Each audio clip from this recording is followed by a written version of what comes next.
তার মানে কি মুক্তিযোদ্ধার সন্তান নাতিপুতিরা কেউ মেধাবী না, যত রাজাকারের বাচ্চারা নাতিপুতি হলো মেধাবী, তাই না? আপনজন হারাবার বেদনা যে কত কষ্টে তা আমার থেকে আর কে বেশি জানে।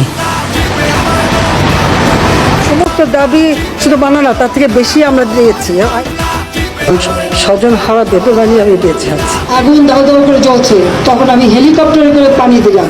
আছি যখন থেকে আসছি তখন থেকেই গালি খাচ্ছি, তো খাচ্ছি। আমি তো তাদের রাজাকার বলিনি। আমি চাইনি মায়ের কোন খালি হোক, আমি তো আমার ছেলে মেয়ের জন্য কিছু করিনি। আমি কখনোই আমার দরজা বন্ধ করিনি, গণভবনের দরজা খোলা। আর আমাদেরকে পদত্যাগ করতে হবে।